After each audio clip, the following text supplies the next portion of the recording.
You are correct. Thank you. Let me change that quickly. Hey, everybody. Welcome. We are doing a little bit of quick technical change.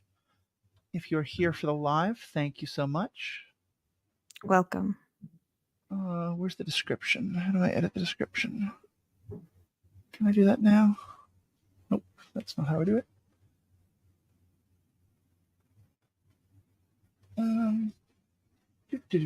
There we go.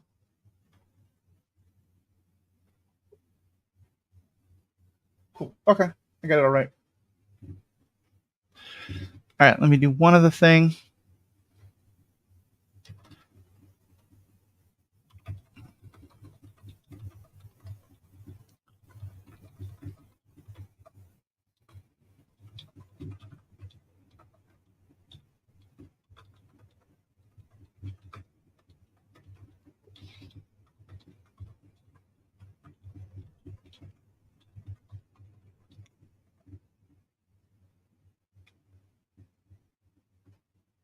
Hello and welcome to this week's episode of Star Wars Generations Podcast. Today it's myself, Matthew Fox, and my co-host, Erin McGowan, also known as Devastated Former Yord Hater, here to discuss the sexiness of Darth Biceps. I mean, here to discuss the sad end of Yord and Jecki. I mean, here to discuss the Twin Switch movie. I mean, here to discuss the Acolyte Season 1, Episode 5. How are we feeling today?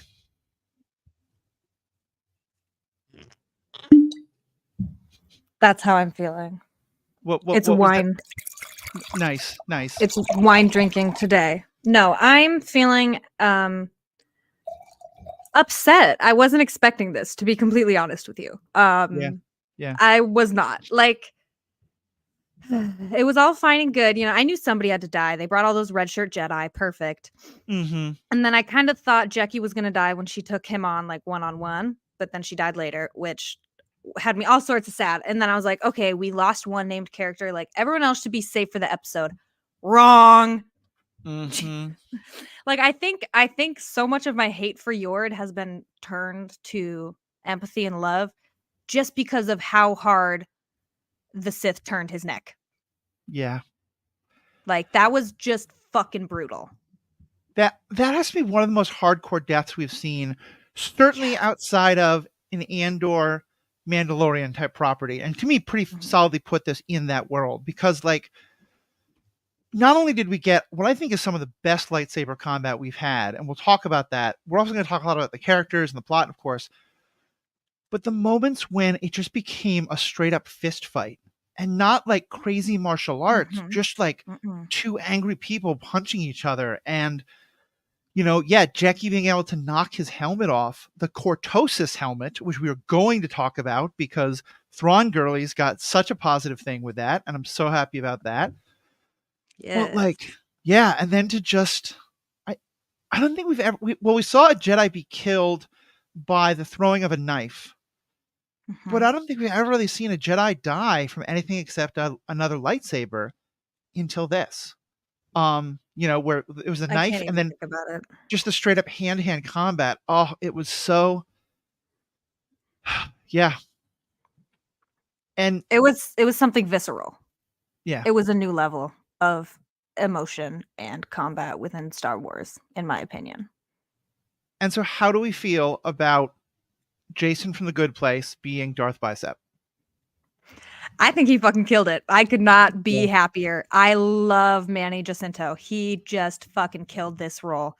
And I saw them biceps and I was like, how the fuck did they hide this before? But then it's like, when you watch back, my guy's wearing some heavy ass clothes before. He really is. So he hid that well, being that his face is still so slim. He beat the rest of his body up like crazy. I'm assuming mostly for this role. So huge props to the actor. That's a insane amount of dedication. I mean, even during The Good Place, he had pretty cut arms, but this is like wrestler. This is like, you know, kind of getting close to Chris Evans level. Not quite that, but like he's not just strong, he is cut. And like clearly when they were designing that shot that he is first revealed and everything about him, someone said, if this character doesn't break the record for most fanfics written about him as my new problematic fave in the first 48 hours, we haven't done our job. Because that opening shot when his helmet is off and he's just killed Jackie and he's got this smoldering look on his face and his hair in front of his face, and it just like the Sith are bad, but I'll you know, a lot of people I think would like to be that person's acolyte right about then. Right? The Sith are bad, but he's kind of bad, you know? Right? Like, Right? oh. Problematic fit. How many people out there went, I can fix him? I can fix him. Probably a lot. So, yeah, what do we think of his character, though? So, Yeah. first of all, we were all right that it's Kyber. Kyber was the Sith Lord. Well, not. We'll talk about if he's Sith or not, but he is May's master, who has now revealed himself to be a badass lightsaber combat, and the dark side master. What'd you think of like what we learned about him? I mean, I thought it was all very interesting. First of all, just if I can, a quick sentence on the delivery and the portrayal. Holy shit, he's so fucking cold.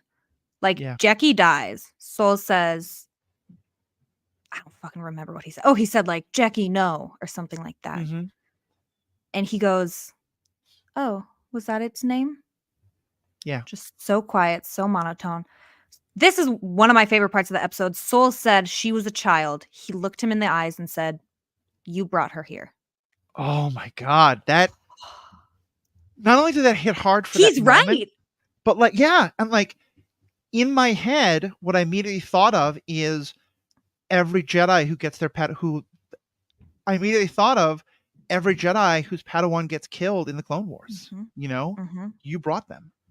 And first of all, you're right. The acting is just amazing. All of those lines, they could have been delivered maliciously, like, oh, is that its name? But no, it's just, like you said, it's a monotone. It's devoid of emotion in such a powerful way. It's almost like a bizarre curiosity. Like there's just a hint of like wonderment amidst just this like rage. And I have to say, I'm sorry Alex isn't here because I'm probably going to commit blasphemy in his mind. There were a lot of things about this that I couldn't help but compare to Revenge of the Sith. For one thing, the lightsaber scene. I always thought the scene where Palpatine just punks a couple of Jedi and then gets into a long fight with Mace Windu felt really weird. Here, I felt like every death was earned, and I felt like he was often on the back foot and just barely surviving, and using that incredible helmet and the wrist guards he has that we'll talk about in a minute. Like, it felt like he wasn't in control. He was winning, but just barely. But then even more so when we hear his reasoning, and there are people out there being like, oh, so the Jedi are wrong, the Sith are right. That's not me in the slightest. Like, the Sith are still like, it's that in this, he's not just, I want ultimate power, I'm power hungry. He just wants the power to do whatever he wants. He's kind of like the worst libertarian you've ever seen. In that he wants to be able to express his power and he doesn't care the consequences of what happens to other people. And to me, that is much more in line with the ideas of the Sith that we got from so much of the extended universe and even some of the newer stuff than it you know, the whole you know, ultimate power, unlimited power, whatever that idiotic line is. I found him a much more compelling character than I think I found any other Sith except Vader. And the way that he is, you know, he's pointing out all the hypocrisy of the Jedi. And so much of it, I'm like, I hate where you go to instead, but you're completely right about what you're saying about the Jedi. Yeah. Yeah, he I got a little quote from that kind of time period of the episode where Soul is kind of questioning him on why. And he said, you know, I want to use my power the way I can. The Jedi say I can't. He said, I don't make the rules. The Jedi do. And the Jedi say I can't exist. They see my face. They all die. Yeah. And I was like, oh, like immediately like top 3 favorite villains. Like he is, I mean, we'll see once the honeymoon phase wears off, but like I am all on board. Like the portrayal, the fucking line delivery, the Yeah. optics of it all. Just, yeah, I'm really liking the fact that he actually has a drive and a reason, like you were saying. Yeah. It's not just power. He's not, I want to conquer the galaxy. He's just, I want to be me without being persecuted, Right. which is a valid ask, except for when you're killing people. Yeah. You Except know? that, like, yeah, his "I want It's to like be a me" means line. that I get to do whatever he basically he wants to be the strongest survive, but he wants to be left alone, and, like, when he does kill people, just no one bothers him about it, and Yeah. it it's very it's that libertarian anarchist, but, like, where anarchy often has an idea of community about it, of, like, we're coming together to do this communally. This is just the pure libertarian of, like, there's no rules whatsoever, and I'm obviously there's an awful lot of libertarians who are not like this. I'm saying this is the horrible extreme that some libertarians take it to. And even more so, I think that one of the lines for me that really got him was all his stuff about, like, when he says, like, rules, rules, rules, and he's kind of making fun of them for having to follow the rules that he refuses Mhm. to. Mhm. And there's a scene where Soul has the chance to kill him. And Jackie no, I think it's Osha actually stops him with the Mhm. idea of the Jedi are not supposed to kill unarmed people. Mhm. Obi-Wan Kenobi didn't kill Anakin when he could have twice because Anakin was unarmed and billions of people died. Yeah. And here, like, Saul could have ended all, like, every terrible thing that now happens because of uh uh every terrible thing that Kamir does now. I am in some level going to blame Soul for, because he did let him survive. And, But like, he could have, like, I mean, can you blame Soul or can you blame Osha? Because Soul was gonna do it, right. in my opinion. I think her belief in him as a good person is the only thing that stopped him. I don't think anything in him was like, yes, I should follow the Jedi code. Mm-hmm. Because I think then what Chimera said about this is your master, like you still trust him after everything he did to you. Like Right. that just hits even more where now I feel like Saul has been backed into an absolute corner of like, even though at that moment he still has the upper hand, technically he could still kill this Sith type master. But Mm-hmm. if he does, now he's completely revealed the depths of his depravity to Osha, which is something he's not willing to do. And he stopped this guy from killing however many more people he's going to kill. Like, and, Exactly. No, your argument is better, but I yeah, think no, I Osha hear has you. a lot to do with it. I think Osha has a big part to do with it. I think Saul has a big, and I think, there's that sense of, like, for Saul, he has already broken the rules once. We don't know exactly how, but clearly bad things are happening. And so now it's this horrible situation where he's like, no, I won't break the rules again, even though this time, like, to be clear, it's not that I'm pro death penalty at all. Like, if there was a way for Saul to have, like, tied him up or put him in handcuffs or done, but I Mhm. think the idea was, in that moment, you have, like, a 3-second window before this guy's going to have his weapon back again. Yeah. And you kill him or you don't. Yeah. And Absolutely. so let's talk about one of my absolute favorite lines was when Saul asks him, "Who are you?" And he says, "I have no name, but but the Jedi might call me a Sith." Mhm. What did you think that meant? Hmm.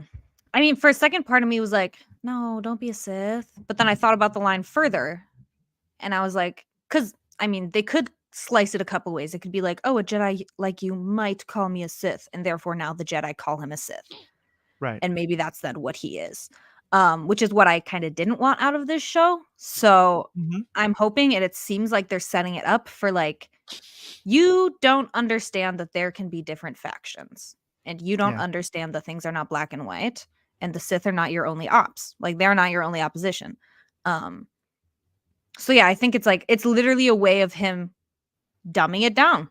Like, Mhm. I mean, and we saw Yord's reaction to him. Osha said, "What was that?" Yord said, "I Yeah. don't know." Yord was so fucking scared. He was so scared. He was begging Osha not to go back. And when he died, that shit broke me Yeah. I because that's cried. exactly what he didn't want. Like, he knew you go back, you die.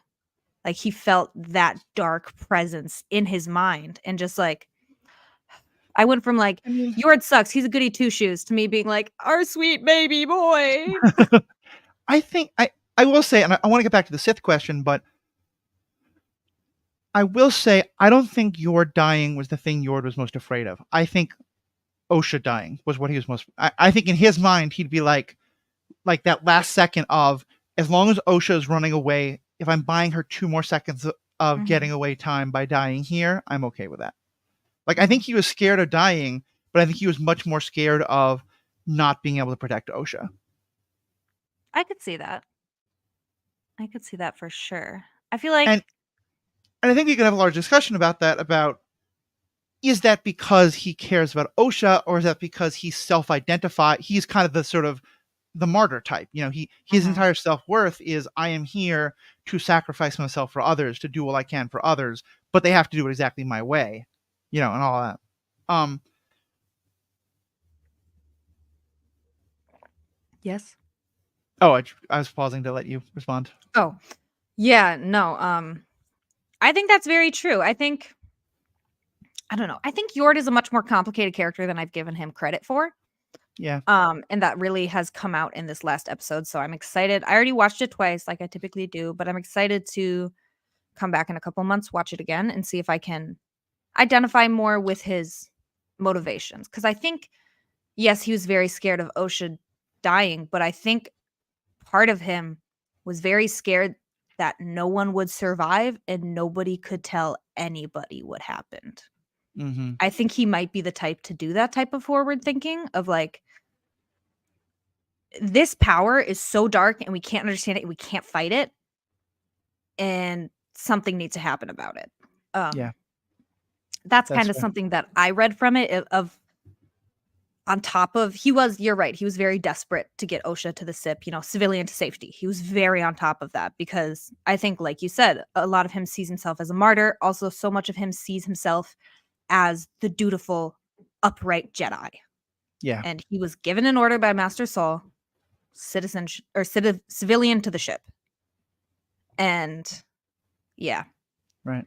Ugh. And it makes sense that, especially at this time when these things are happening that he doesn't understand, he's going to grip all the tighter, like, to the rules that he most believes. In Mhm. some ways, I kind of wish we'd seen more of Keimer and Yord, because I think Yord, especially Keimer, would have had so much fun with, of just picking apart, like, because he's that kind of like very strong but very brittle, you know. Mhm. Mhm. But if I can get back to the Sith question, I think I Yes. have a take kind of similar to yours, but a little different. And I've said this. I said this a lot on an episode we just put up, and this kind of, I think, reinforces it, especially that line of, "You would call me Sith," but I won't repeat it in great detail. I'll just kind of give the summary. Think about the word Nazi and what does it mean to us today? Because the word can mean the actual people from 1930s and 40s Germany who did all sorts of horrible, horrible things. It can mean the neo-Nazis, the people who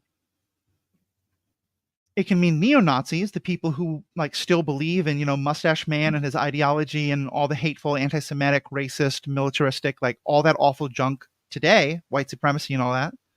Mhm. Or it can mean groups that do not in any way admire Hitler, do not in any way have a connection in terms of their fundamental ideology with the Nazis, but do things that are very authoritarian, very, awful, and feel a lot like Nazism, like ethnic cleansing.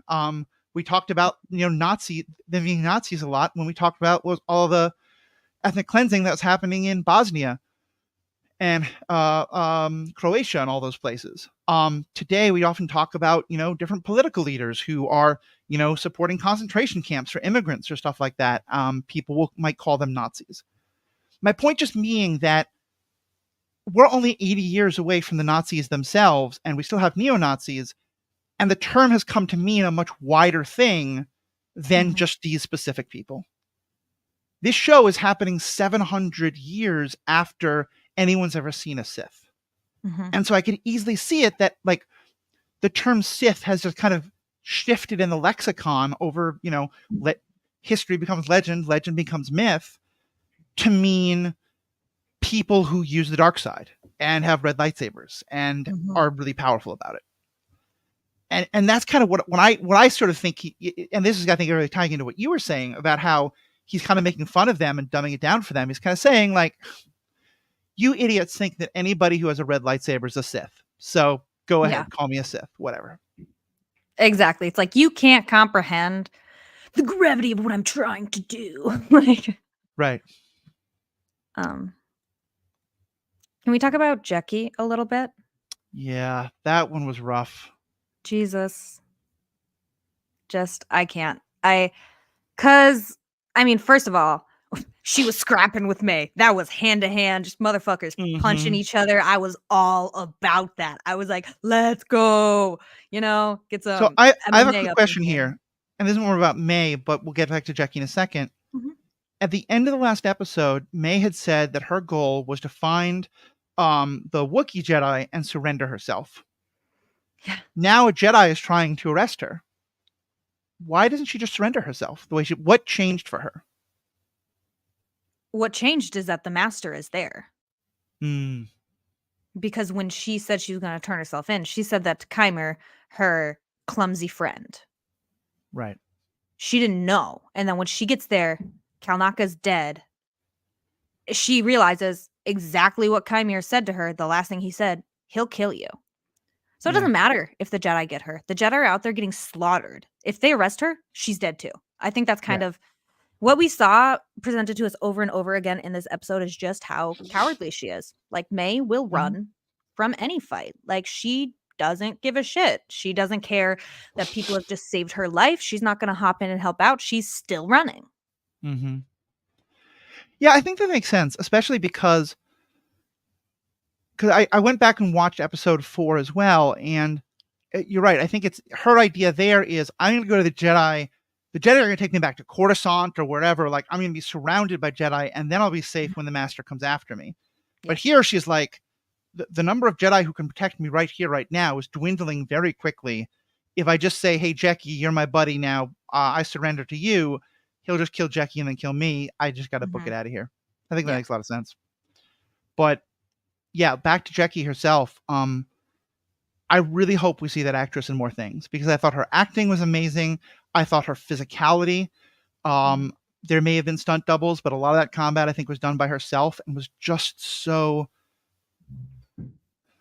at times it was just like beautiful, and at times it was brutal, and it did both. And like the scene in which she knocks the helmet off of Kyber, I don't know how you call him. No, it is Kyber. I think it's Kyber. Yeah, or Kyber. Yeah, Kyber.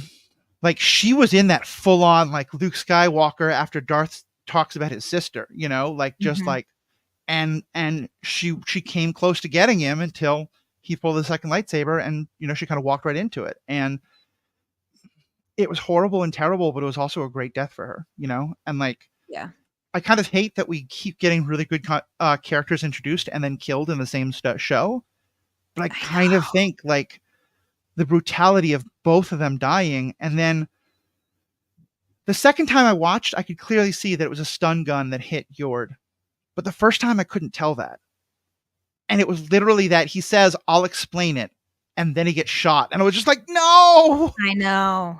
God. For a minute, I thought all three were dead, but all three meaning May, Osha, and Sol. No, May, Yord, Jackie, and Sol. Oh, yeah. I'm gonna be honest. I thought Sol was dead from step one. Like, when they did their face off and Yord hopped out, I was like, Sol is so dead. Like, this, he's dead. From the minute last episode where he said, "I'll explain it when we get back," I was like, Sol those are the next words. Yeah. Yeah, but excuse me. But yeah, I was actually very impressed with how Sol did in that 1-to-1 combat. And it was also interesting because, like you kind of said, Kyber was kind of toying with him, Yeah. Like, he's there to get May. He doesn't really need to fight Sol if he doesn't want to. And eventually he does just literally dip and go find May in the middle of their altercation. Because he doesn't care about that. He's just there to, like, prove how strong he is and the depth of his power and make Saul feel like shit. Yeah. Because I mean, Saul probably should feel like shit. We don't know what he did yet. Real quick, I wanted to pull up something Alex said about this episode. Go for it. He texted me this morning and said, I mean, I know we were promised a dark show, but Jesus fuck, the body count is absurd. Yeah. I agree. He also, this was kind of fucked up. I'm exposing him. Because we were talking about everyone's death, and he was like, oh, the next step was crazy. He said Jackie got 3-hole punched. Oh, no. Which is a really fucked up thing to say. It's so wrong, but it's so true. Like, it gives me a little giggle in the midst of all this sad. mm-hmm. But yeah, like, think about, like, when Qui-Gon dies, it's very, like, of course it's bloodless because the lightsabers cauterize the wound, but, like, we just see the lightsaber go in and get pulled out, and compare that to seeing, like, the 3, like, smoking holes in Jackie's back, in the back of her outfit, and then her falling over. It was just, and it was so quick, just like zap, zap, zap. Yeah. It was absolutely brutal. I will say real quick about that actress, Daphne Keane. She was in Logan. She plays the little girl in Logan. Oh, she was X-13. Yes. So she's a really great actress. She's done the really action shit before. There's a good chance she did a lot of her stunts. Yeah. But yeah, that was, oh God, that was hard to watch, especially because, I mean, I'm an Ahsoka stan, so I'm always going to see this and say this, but when she lit Kalnaka's lightsaber, all I saw was Ahsoka Tano in seasons 3 through 5 of the Clone Wars. That's all I could see. And she was doing like spin moves and like just doing these blocking like maneuvers that were just so familiar to Ahsoka. Yeah. And it just made me even more scared because I thought she was going to die in that first encounter when she was using Kalnaka's lightsaber. But once Kalnaka's lightsaber was severed, Kymer fucked off because he just wanted to get May. Yeah. And so it sucks to see that his agenda was to get May, yet he truly gives not a single care about killing all these other people, not just killing them to get past them, but in these like brutal ways. Oh yeah, like stabbing one Jedi and then using the Force to pull another one onto like the Shishka Jedi of the lightsaber there, like and then decapitating them both. I showed that clip to my coworker this morning. I was like, this is kind of fucked up, but it's really cool. He was like, whoa. And I think one of the most brilliant, like, I don't know if it's a cinematographer or like director of photography or what, but, or just the straight up director, shooting it all from Osha's perspective through the trees was so brilliant because we weren't seeing it close up. A lot had to be left to the imagination, but like we could see him kind of like knocking people out and like, and like the first one he kills where he like knocks I think it's a Quarren. He knocks them to the ground and stabs them. It's not a Quarren. It's the species that Plo Koon is, but I don't know the name off the top of my head. You're right. Yeah, Quarrens are a little different. It's one of the aquatic ones. But yeah, it was just we couldn't really see what was going on, and to me that again made it so much more effective. And then, can we talk about cortosis, and the headbutts and just how amazing that was? What's cortosis? Okay. So, is that the material that basically kills lightsabers? Yes. And okay, that was sick. Right? And do you remember where you and I have talked about it recently? Not recently, but like a year ago, I think by now. No. So, cortosis is something that hold on, I want to see if I have a page about it that I pulled up.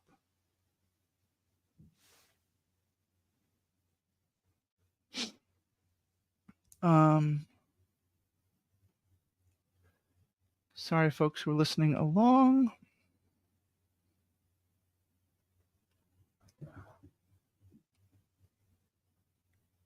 Okay.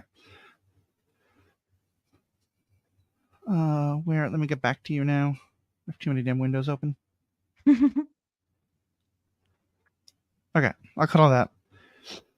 So cortosis is something that comes originally from the extended universe novels, but is actually referenced in Thrawn Alliances, which you and I did coverage of, I think like a year ago or so. Okay. It is a very unstable metal that can explode quite easily, But if it is very carefully refined, and they go into some techno babble about metallurgy that I did not understand at all and did not hold on Mhm. to. But the basic idea of it is that it can short out electrical fields and cause them to, like, come like a miniature EMP kind of a thing.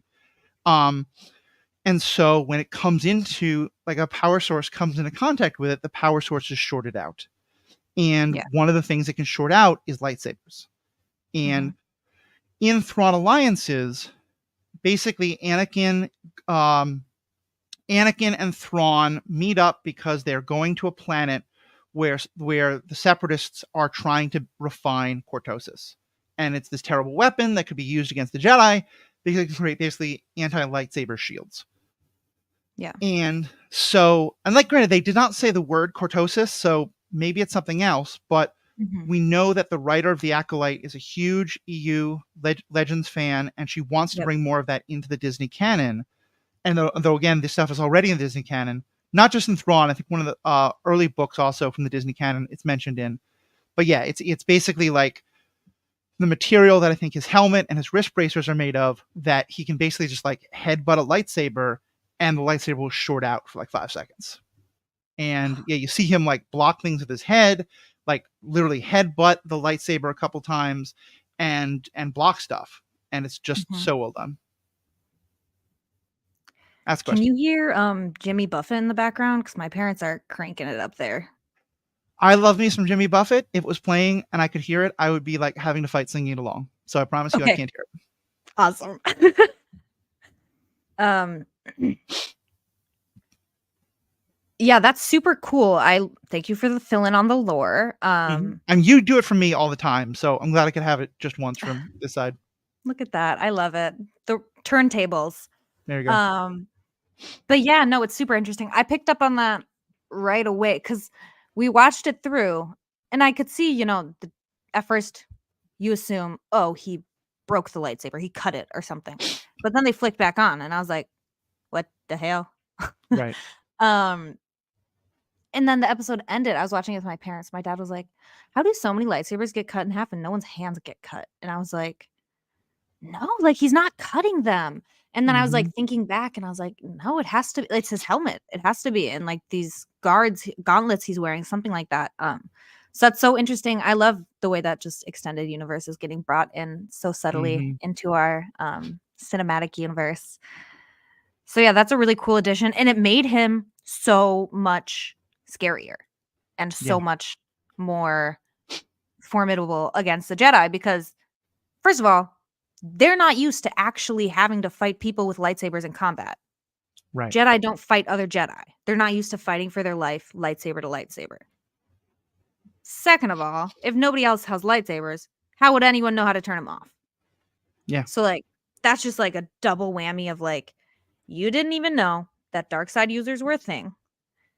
And now he's fighting you with a lightsaber. And now also he's turning your lightsabers off. You're fucked. Like, Yeah.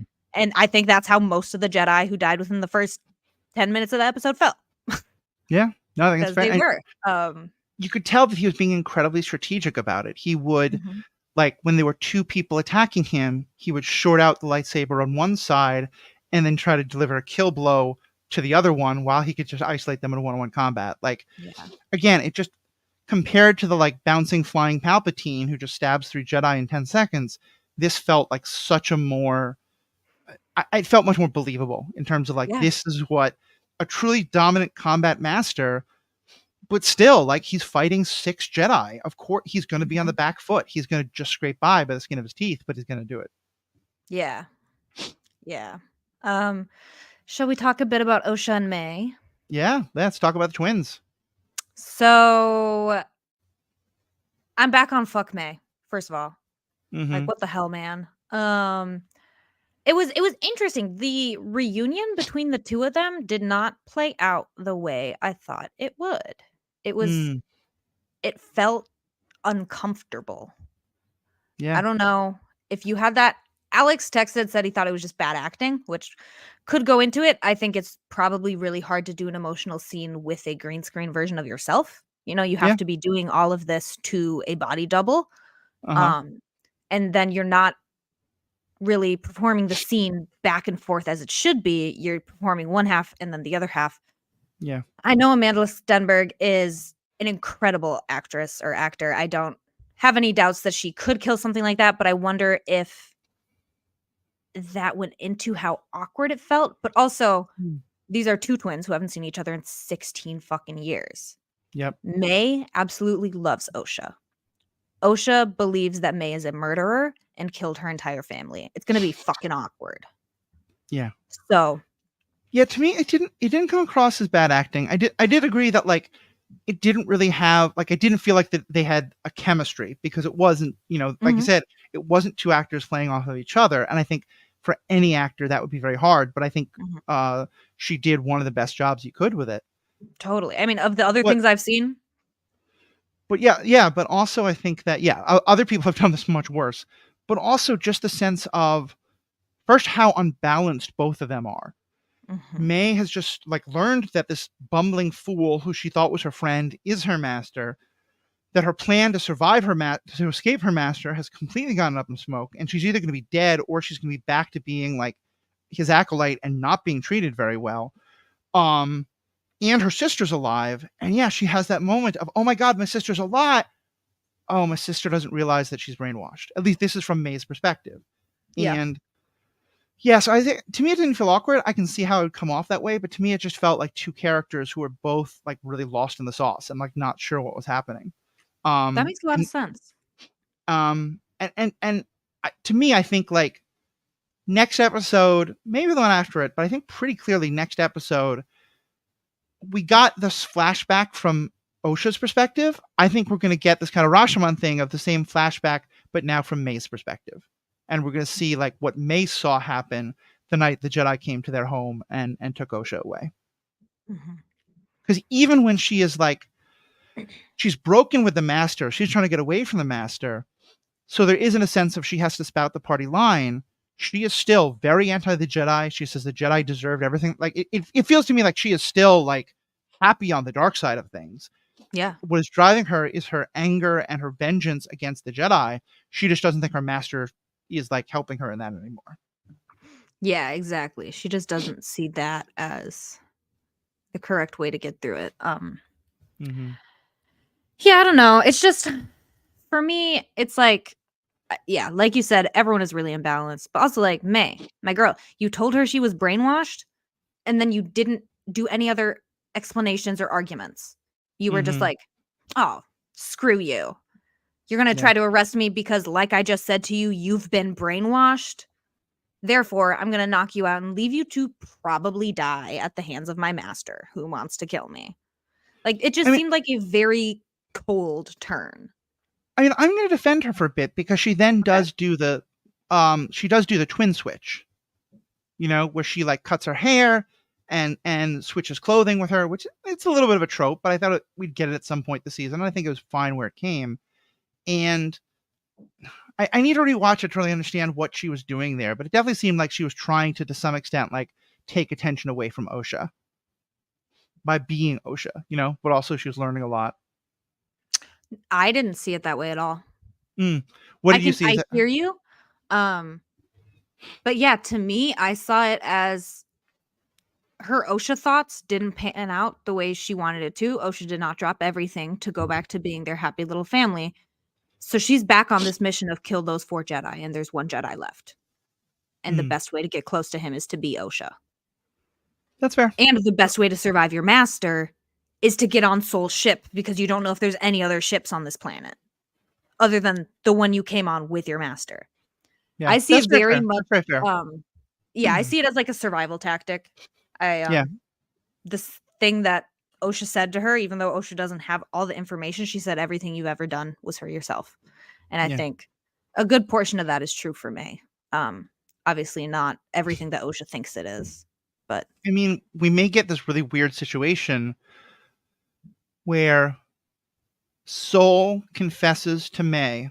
Oh, sorry. Soul confesses to what he thinks is Osha mhm, everything that really happened, mhm, and May can argue back against him.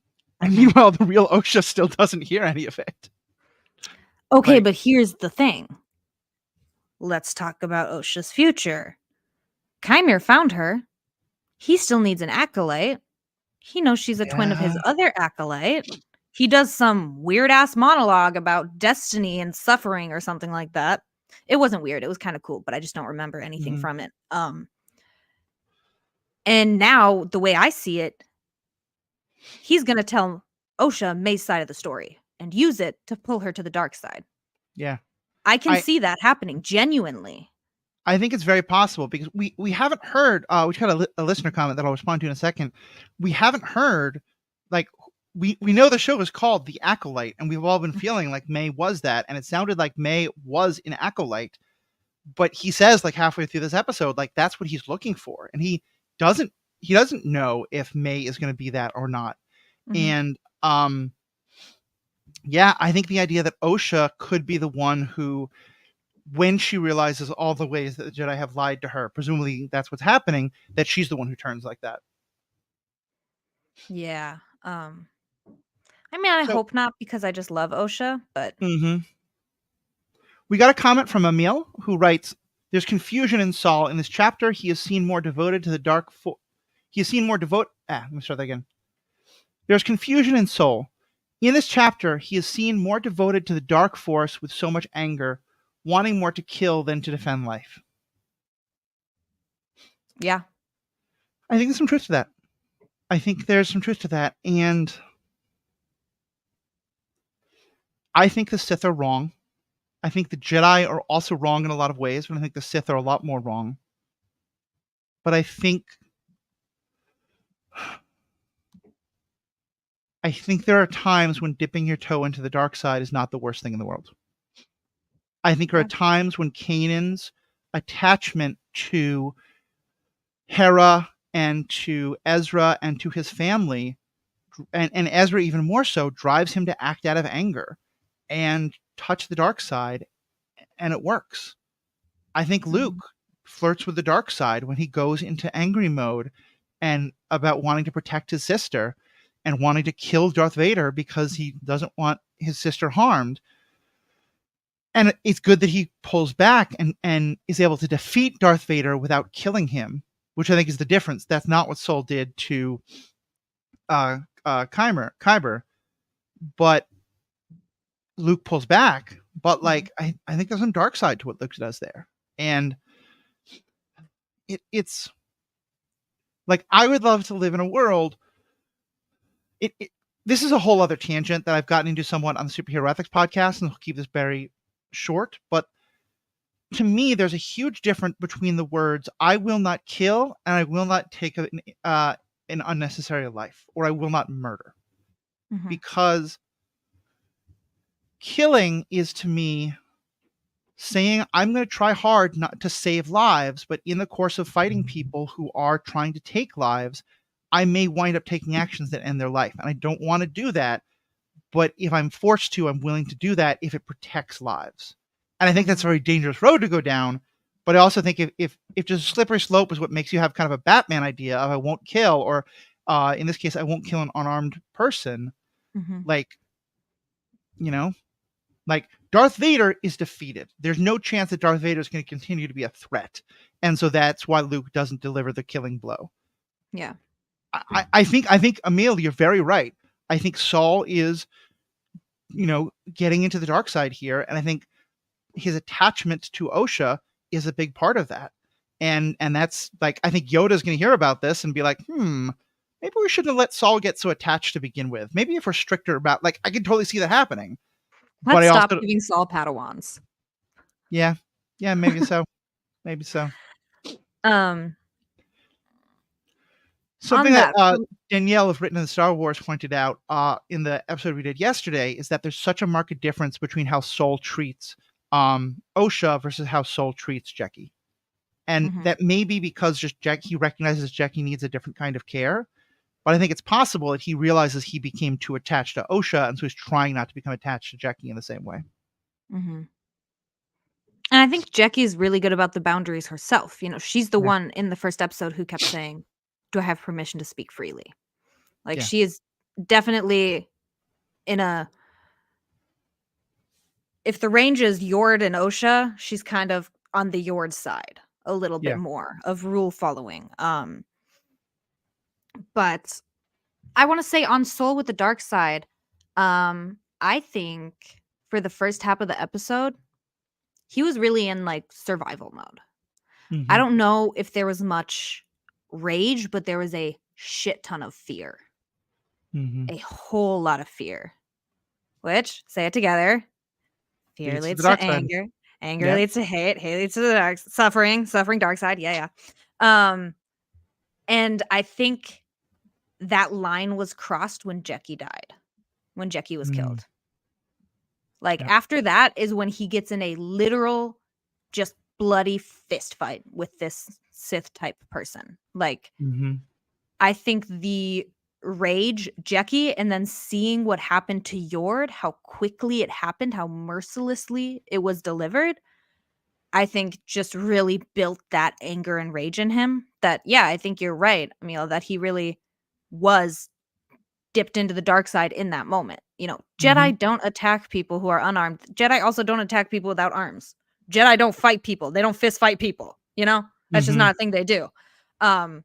Unless, as we see here, they're really fucking pushed. Or it's Anakin Skywalker and Padme's getting flirted with. Like, compare that fight, just the raw punching each other, to the martial arts fight that Carrie-Anne Moss's character, whose name I always forget, Indara, thank you. You know, she's doing this like elegant martial arts deflect the attack and almost never actually hitting May. And that's so different from just, this is not martial arts combat. This is a street brawl. Totally. Yeah. So yeah, I think there's one last point I'm going to make, and a creator friend of mine made this, and I'll try to link to his original, to the TikTok that he said this in to give him credit. But I think I really liked this episode. I understand why some people didn't. I think it would have worked much better. I know I like to binge everything, but I'm not saying if everything should be binged. But I think if episode 4 and 5 were combined into one long episode. Because I think I think like episode 2, that was the time to start having suspicion of like, oh, you know what? Maybe Keimer is the dark side guy. Episode 4, it's pretty much shown to you. And so I think if by episode 4 we're like, yeah, I'm pretty sure it's him, and then 20 minutes later we see that it is him, it's a cool, I figured it out moment. But instead we had to wait a week. And in that week it went from oh cool, we figured it out, to, oh, we figured this out a week ago. This is so obvious. This is bad writing. Yeah, like I already knew it. Yeah, and I think that's like too much nitpicking to like find something wrong. But I do get it, and I think it would have been. I think a lot of the things in episode 4 get paid off so well in episode 5 that it would have just been better to have these two at least as one long episode. Yeah, I could see that argument. That makes sense. What were you just saying that I was thinking about?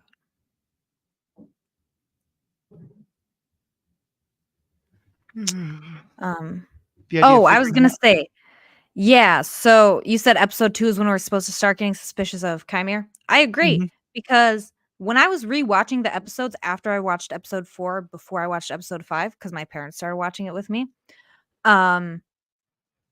after he turns May into the Jedi and he's like, oh, she's coming back tonight, and the Jedi confront her and she escapes. The next morning we see him sneaking out of the apothecary, and she comes at him with a knife, and he disarmed her so fast. Yeah. And got he did. both of them hidden behind that building so fast. And it's like, looking back at it, obviously hindsight is 2020, but it's like, that makes no sense for the character he was portraying. Like, that was a slip in the facade. That's something that May should have noticed. You know, when she sees that it's him, he said, you really didn't know it was me? Not even deep down? Like, he thinks she's a fucking idiot. She should have known. She really should have, especially when he lets things slip like that. In episode 4, I need to rewatch, but I saw online, we actually see him put a lightsaber into his backpack. Yeah. Like, he's not that subtle, you know? He's sneaky, but he's not that subtle. Yeah. He's doing his best Yoda impersonation for a little while. I'm like, oh, do you really have to do this? Do you have to fight? Are you a great warrior? But yeah, I think she could have seen it. Yeah. Well, this has been a great discussion. We're going to follow up a little bit more in the bonus section. But Erin, do you have any last things you want to say? Yeah, a few last comments. First of all, I am kind of falling in love with this Sith guy because when Soul goes, "Why risk discovery?" and he goes, "Well, I did wear a mask." I burst out laughing at that point. It was so good. I was like, this guy is just so witty. He's so no bullshit. It's just so funny. He's, well, you brought her here. Well, I wore a mask, you Mm-hmm. know? Um, and then the final thing I had noted from this episode, which I forgot Alex wasn't with us this week. Um, what's up with this red orange dust left by his force power? Oh, I'm not sure. I don't know. Like, do you know what I'm talking about? Did you notice that too? Like when Osha wakes up, there is a path of orange dust that wasn't there before, spreading out in the way that his force pushed Oh, into that that those I thought Jedi. that was just kind of like the clay under the first level of dirt. Oh, okay. Maybe it is. That could probably be it. But Yeah. I was super confused because we saw it in a couple different places, and I was like, does this have to do with the way he uses the force, or it could Yeah. just be a planetary thing too? Yeah. I mean, if you remember, the planet they go to at the end of The Last Jedi, the Salt Planet, like the ground is kind of reddish underneath that. Yeah, yeah. Um, the thing is, I just didn't remember why the ground was red in that movie. I just remembered seeing things about it, and I was like, Mm. that's why I was hoping Alex was going to be here because I was going to be like, does that have to do with the sequels? Because I don't know that much about those movies, but it That's fair. doesn't. And That's you filled fair. in the blanks, so thank you. Yeah, that's fair. That's fair. Emil had one last comment, so we'll just end with that. Emil writes, for the next episode, I think Saul will tell his version to Mo. For the next episode, I think Saul will tell his version to May, while Kymer will tell Osha exactly what happened with that massacre 16 years ago. Remember that Kyber wants to take Osha to the dark side. Yeah, I think, especially if they do a good storytelling way of it, of like kind of cutting back and forth Mhm, of Osha, of like you said, Saul talking to May, thinking it's Osha, Kymer mhm. talking to Osha. I hope he's gonna figure it out a lot faster. Um, Mhm. but yeah, I think that'd be a really great way to learn more about all that. Yeah, I mean, I hope it goes that way. That's perfect. That's exactly Yeah, what I want. Because yeah, that is the best and fastest way to get Osha kind of towing towards the dark side. yeah.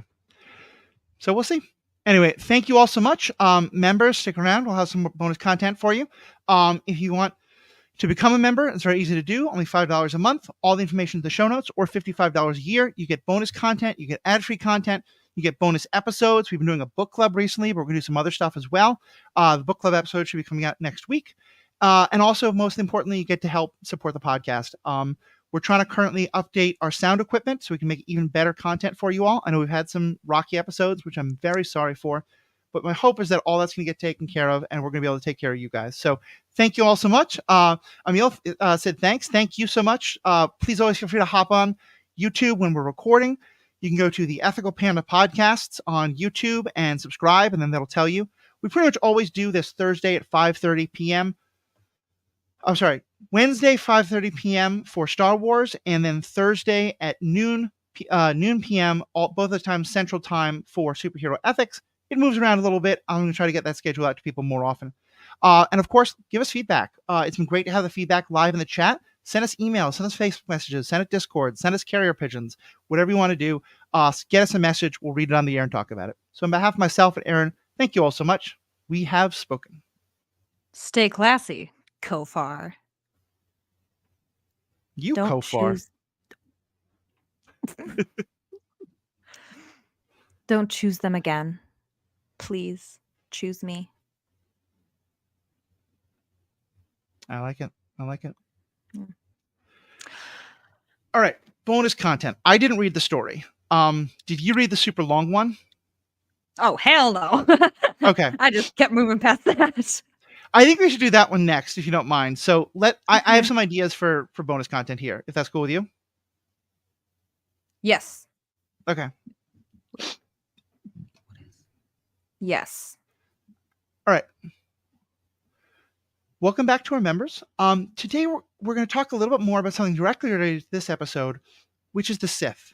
because we don't learn that much about the Sith in the Disney canon, but we learn an awful lot about them in the extended universe Legends canon, which is something that I know some about, and I know Erin knows a great deal about. And Erin, let's talk about, like, in the Legends canon at least, which is not the Disney canon, but I think it's Correct. clearly being shown that some parts that are being brought over into Disney. Tell us what happened with the Sith. Like, what happened at the time that the Jedi think that they destroyed them? What happened with the Sith? Okay.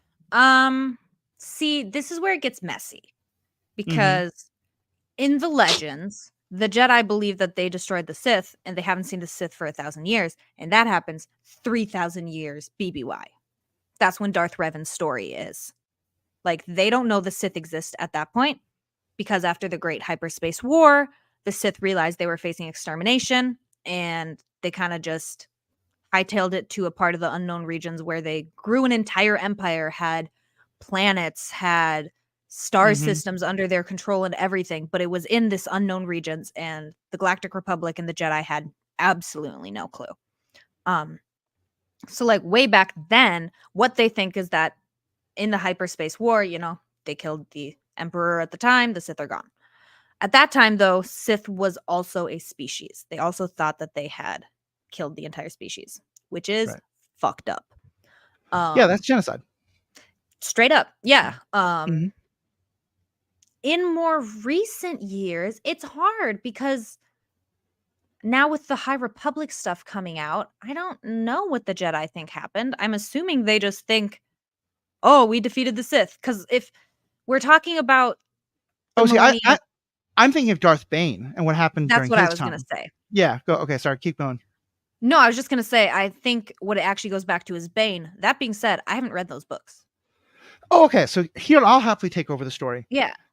So around like 1,500 years ago, 1,500 years before the Battle of Yavin, 1,500 years before the Battle of Yavin, that Sith Empire comes back out of hiding and starts to have fights with the Jedi again and with the Republic again. And I say 1,500. The year changes in different readings. The extended universe does not always all line up, but basically, for at least a couple of hundred years, there's war after war between the Republic and the Jedi. Mm-hmm. And then in the latest version of the war, where it's really coming to a head, and all the Sith are gathering and all the Jedi are gathering, this guy Darth Bane emerges. And I did episodes about his books you can go back and listen to on this podcast, but brief version. Darth Bane engineers a situation because he reads about Revan and Revan's idea that there can be only two Sith, and that if there's more Sith, they're all going to fight and kill each other, and the strength will be diluted. So that all the strength of the Sith, all the strength of the dark side, has to be primarily concentrated in these two people. So Bane engineers a situation where all the rest of the Sith are killed, and the Jedi think that it's all the Sith who are killed. Mm-hmm. And one of the things that he does, and then he sets this up as something that the Sith should do going forward. There will always be only two, a master and an apprentice. The premise being the master to hold the power and the apprentice to covet it. And that at some point in time, the apprentice is always supposed to become stronger than the master and kill the master. Mm-hmm. Because that's the way of things in this, only the strong can survive, and that way the power, each apprentice will be stronger than the master who came before them, and so the Sith themselves will get stronger and stronger and stronger. Whereas if you have many of them, then like 3 weaker Sith could kill the one leader, and then the power is being diluted and all the bad things. Yeah. But one of the things that he sets up, and this is the thing that I think is most relevant for the Acolyte, is that he's aware that other people are going to use the dark side and are sometimes going to be found by the Jedi. And he sets things up so that the Jedi will think like that these people will often think to themselves, "Oh, I'm Sith. I'm the new dark side power in town. I'm the new Sith." And they'll kind of claim to be Sith. And then the Jedi will defeat them fairly easily because these people are often not horribly strong. So the Jedi can go, "Oh, look, the Sith were a real power. There was thousands of them. It was an empire. This was just some guy who figured out how to use the dark side and made a lightsaber. This is just further proof that the Jedi, that we did defeat the Sith." Mhm. So where I'm going with all this is it may well be that Darth Biceps is working directly for the Sith. I mean, he might be a Sith apprentice. I don't think that's the case. It Mhm. might be that some Sith is like pulling the strings a little bit in the background and kind of encouraging him forward. It might be that like the Sith have nothing to do with this, but I think it very much serves the plans of the Sith if the Jedi deal with this guy and eventually defeat him, or even think that they've defeated him and think, oh, Mhm. yeah, that guy was kind of Sith, like Diet Sith. He's not the real Sith. We don't have to worry. It's further. So it just kind of reinforces the idea that the Sith are gone. Yeah. Yeah, I mean, I would call him Sith on crack just for how brutal he is, but Yeah. I get the point. Then again, Sith are very brutal. We're just not used to Mm-hmm. seeing that in live action. But yeah, I think it's a very interesting concept of just like also the whole master apprentice acolyte, how that relates. Right. And I had seen in this last week, I don't remember if it was the director or like the showrunner, the writer who said this, but in an interview specifically said, yes, how it works for the Sith, it is Mm-hmm. master, apprentice, acolyte. So the Hmm. acolyte is always the apprentice of the apprentice. So like Asajj Ventress was the acolyte to Dooku. Exactly. Like they used the word assassin in the Clone Wars, Uh but huh. she's saying the word acolyte applies in this situation. So I think what that implies is that there either is a big bad we'll still get to see, or maybe in the very last episode, we'll see kind of like a mysterious like shot of something else. But I Mm-hmm. don't think that Chimera is the only dark force user out there right now. I think that Yeah. he does have somebody above him.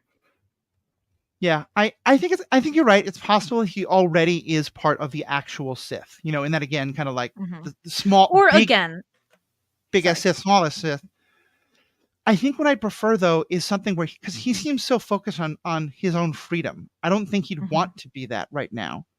That's But I true. could see a world where at the end of this, the Jedi think they've defeated him, but he survives. And the like after credit shot is someone going forward and saying, like, you've been basically playing dress up, young Chimer, but my name is Darth Plagueis, and I want to Yeah. train you in the ways of the Sith.